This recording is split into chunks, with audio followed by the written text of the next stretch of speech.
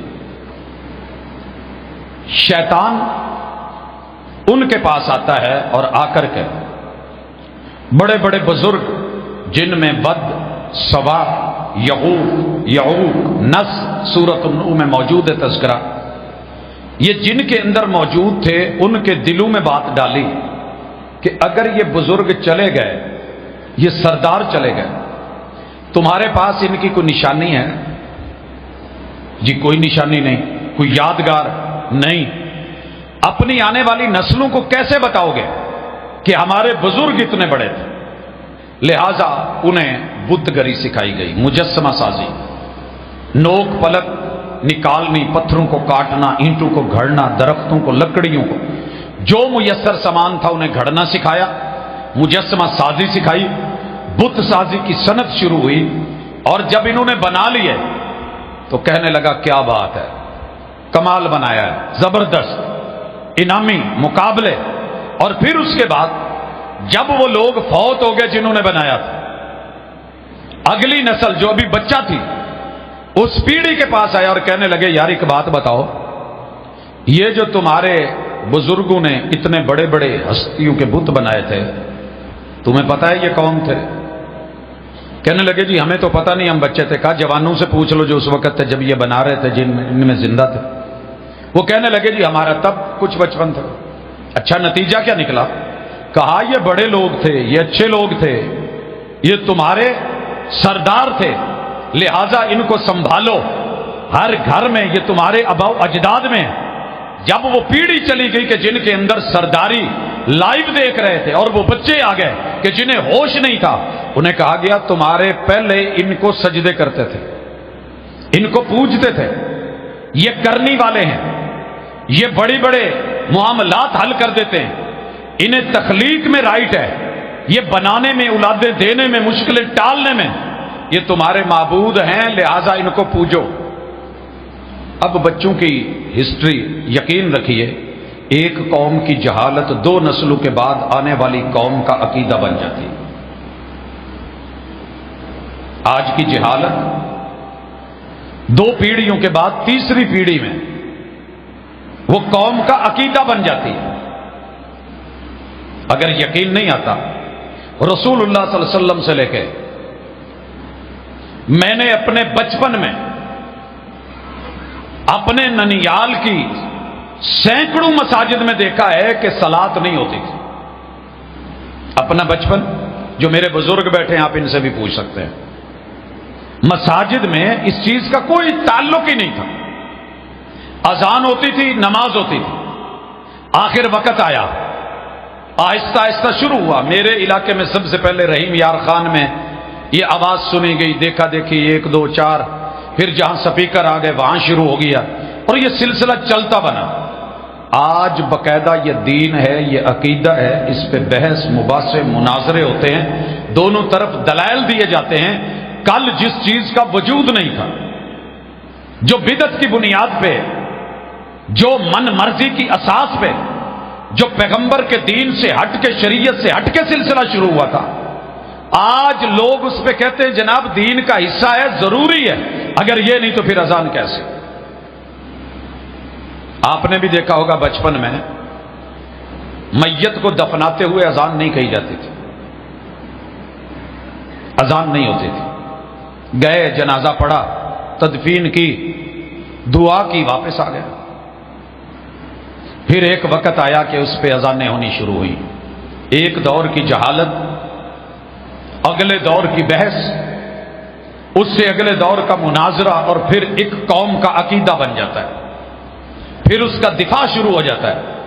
اب وہ سلسلہ بھی تو اس طرح کے ہزاروں سلسلے جو آج امت میں ہیں.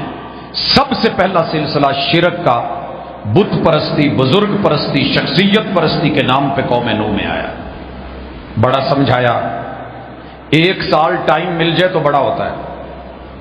3 مہینے بندہ فیل ہو جائے اینول میں تو اگلی سپلی کے لیے 3 مہینے ٹائم دیا جاتا ہے کہ آپ اس میں محنت کر لیں، تیاری کر لیں، پھر سے آئیں، امتحان دیں، نکال جائیں سارے. 2 موقع کافی ہوتے ہیں، تیسرے کے بعد اللہ کی سپرد. اللہ نے 1 2 دن نہیں، 1 2 سال نہیں، 950 سال. اس سے پہلے بھی انبیاء آئے، ادریس علیہ السلام آئے، شیس علیہ السلام آئے. قوم نوح جب بغاوت کی انتہا پہ چلی گئی، نبوت کے گھر میں بیوی اور اپنا بیٹا بھی ضد پہ اتر آیا، اللہ تعالیٰ نے فیصلہ کر لیا اور کہا وَاصْنَعِ الْفُلْكَ بِأَعْيُنِنَا. محبوب پیغمبر نوح، کشتی بنائیے ہمارے سامنے اور ان کو دکھائیے، اور ان کو ساتھ ساتھ بتائیے اللہ کا عذاب آنے والا ہے، پکڑ آنے والی ہے، سیلاب آئے گا، پانی ہوگا، طوفان آئے گا، بچے گا صرف وہی جو اس کشتی میں سوار ہوگا، اس کشتی میں سوار ہوگا. سرزمین عراق چاروں طرف سے اس وقت کی موجود دنیا نوح علیہ السلام کی 950 سال دن رات کی نصیحت، رب انی دعوت قومی لیلا ونہارا فلم یزدہم دعائی الا فرارا. اللہ میں جتنا قریب کرتا ہوں، توحید کے قریب لاتا ہوں، یہ راہ فرار اختیار کر کے، ضد کر کے، بغاوت پہ، انا پہ، ہٹ درمی پہ اتر کر کے اتنے ہی شرک میں مبتلا ہوئے ہیں. اللہ میں تھک گیا ہوں، ان کا ایک بھی گھر روئے زمین پہ نہ چھوڑ. کہا کشتی بناؤ، بنائی گئی. کہا لاسٹ وارننگ دے دو، دے دی گئی. پھر نتیجہ کیا نکلا؟ نتیجہ یہ نکلا کہ نوح علیہ السلام کی کشتی میں بیٹھنے والے جانور اور بندر تو بچ گئے، لیکن رب کی سزا اور پکڑ جب بیوی اور بیٹے پہ آئی تو بیٹے کے لیے پیغمبر روتے بھی رہے، بلکتے بھی رہے، تڑپتے بھی رہے، دعائیں بھی رہیں، مناجات بھی رہیں. لیکن رب کی سزا، رب کی پکڑ، رب کا جب عذاب آتا ہے تو اللہ پھر نرمی نہیں دکھاتے. ہمارے ہاں کچھ حالات اور ہیں. ہمارے ہاں کہیں زلزلہ آ جائے، کوئی اللہ کی پکڑ آ جائے، کوئی زمینی آفت آ جائے، کوئی قدرتی آفت میں پکڑے جائیں، لوگ ایمبولینسز بھیجنا شروع کر دیتے ہیں. 1122 متحرک ہو جاتی ہے ہماری، ڈاکٹرز کی ٹیمیں بھاگنے لگتی ہیں، لوگ کپڑے، رضائیاں، خوراک لے کے پہنچتے ہیں. جب رب ناراض ہوتا ہے تو پھر فرشتوں کی، ملائکہ کی ٹیمیں نہیں بھیجتا کہ چلیں جو بچ گئے ان کو چھڑا لو، جو زخمی ہیں ان کو جو ہے وہ مرہم پٹی کراؤ ان کے ساتھ. نہیں، اللہ نے جب پکڑا ہے پھر پٹکا ہے. قدرت پہلے رحم کے ساتھ، کرم کے ساتھ، فضل کے ساتھ دعوت دیتی ہے، بچ جاؤ، بچ جاؤ، بچ جاؤ. واتقوا اللہ واتقوا اللہ، لیکن جب قوم نہیں ڈرتی، ضد پہ آتی ہے، اللہ کی پکڑ آتی ہے، تو پھر میرا رب جب عذاب میں مبتلا کرتا ہے پھر ان کی نسل کے آخری بچے تک بھی مروا دیتا ہے۔ یہ عذاب کوئی چھوٹا عذاب نہیں تھا۔ اور یاد رہے جب جب بھی دنیا میں سیلاب آئیں گے مت سمجھیے گا کہ یہ حادثاتی تھا، یہ کسی ڈیم کا مسئلہ تھا، یہ کسی دریا کا مسئلہ تھا، یہ کسی بارش کا مسئلہ تھا، یہ کوئی مس مینجمنٹ تھی، یہ نہیں ہو سکا، وہ نہیں ہو سکا۔ لہذا جب گھر برباد ہونے لگے، لوگ ڈوبنے لگے، چھتیں گرنے لگے، دیواریں ڈہنے لگے، اور لوگ مویشی ڈنگر ڈھور ڈوب کے غوطہ تنی نہ کر سکے، مر جائیں، آسمان سے رب کی سزا اتر چکی ہے، کوئی سمجھے یا نہ سمجھے۔ ہمارے ساتھ تقریباً ہر سال یہی کیفیت ہے۔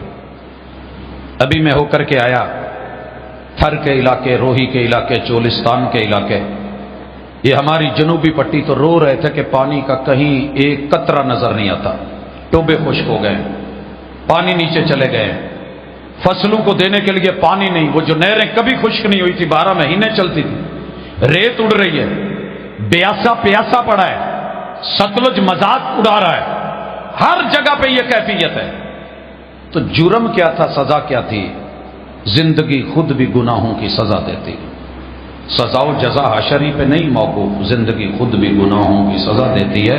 کل قیامت کو تو جو جزا سزا ملنی ہے وہ تو بتا رکھی ہے، دنیا کی زندگی میں محسوس کریں۔ 37 دریا خشک پڑے ہیں، 5 نہیں ہیں دریا تیرے میرے، 37 دریا پاکستان کے خشک، اور جن میں ہے پانی نہ ہونے کے برابر، ڈیم 0 لیول پہ، اور ہماری جنگ نہیں ختم ہو رہی کہ پانی سمندر میں پھینک دیں گے، کہیں اور نہیں لگانے دیں گے، ہم سے ابھی یہی جھگڑا نہیں ختم ہو رہا۔ تو سر جی، لڑنے والی قومیں، باغی قومیں، مشرک قومیں اور شرکیہ اعمال کرنے والی قومیں، یا رب پانی میں ڈبو کے مارتا ہے یا رب ان کی زندگیوں کو صحرا بنا کے مارتا ہے۔ آپ کو پتا ہے کہ عرب کا سب سے بڑا صحرا، کیا رب وہاں پہ پانی نہیں دے سکتے، بارشیں نہیں دے سکتے؟ برف باری رب نے کر کے دکھائی کہ میری قدرت ہے، میرا سسٹم ہے۔ برف باری پہاڑوں کا حصہ نہیں، میں صحراؤں پہ بھی برف گرا سکتا ہوں، میں یہاں بھی پانی وافر دے سکتا ہوں، میں انہی پہ گھاس اگا سکتا ہوں، میں بکھر کے ٹیلوں پہ، لئے کے ٹیلوں پہ، ٹبوں پہ تمہیں غذا، تمہیں چبیں دے سکتا ہوں، میری قدرت کاملہ ہے، میں تمہاری سسٹموں کا پابند نہیں ہوں۔ لیکن اگر تم نے نہیں سمجھا تو میں خشک سالی کو بھی عذاب بنا دیتا ہوں، قحط سالی بھی مسلط کر دیتا ہوں۔ رسول اللہ صلی اللہ علیہ وسلم کے دور میں بھی ہوئی، مابعد ادوار میں بھی آئی، لیکن وہ لوگ گڑ گڑائے۔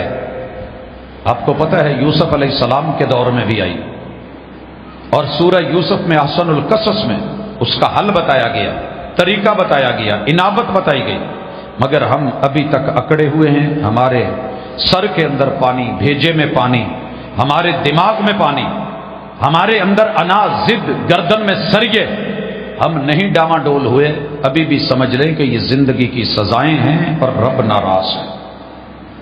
قوم عاد کو دیکھیے، صرف ایک اونٹنی کی ٹانگیں کاٹی تھی، صرف یہ جرم تھا، اللہ کی نشانی تھی، اونٹنی چلنے کے قابل نہیں رہ گئی۔ اللہ نے کیا کیا؟ اللہ نے 7 راتیں اور 8 دن ہوا، جھکڑ، آندیاں، طوفان چلائے۔ قوم عاد جو تھی، ان کی ایک سیڑھی، اگر میں مبالغہ نہ کروں، جو میرے پاس اس وقت موجودہ بلڈنگ ہے جو دیکھی گئی ہیں ان کی سیڑھیاں، آثار قدیمہ نے جن کو نکالا ہے اور ہمارے سامنے آئی ہیں، ہماری یہ جو ونڈو کی ہائٹ ہے نا، اس قریب ان کی ایک سیڑھی ہے، اس سے بھی کچھ اونچی۔ یہاں ان کا ایک سٹیپ پڑتا تھا، اور میرا اور آپ کا سٹیپ میرے خیال میں یہ بھی ہم مشکل سے چڑھتے ہیں۔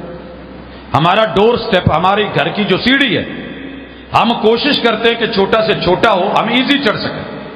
انہوں نے بھی تو ایسا کچھ سوچا ہوگا، مگر جن کے سٹیپ اتنے تھے ان کے قد کا حساب لگا لیں۔ اور قرآن نے ایسے نہیں کہا کأنہم اعجاز نخل خاویہ۔ میں جب اپنے علاقوں میں جاتا ہوں، کھجوریں دیکھتا ہوں، یہاں تو کھجوریں چھوٹی ہیں، وہاں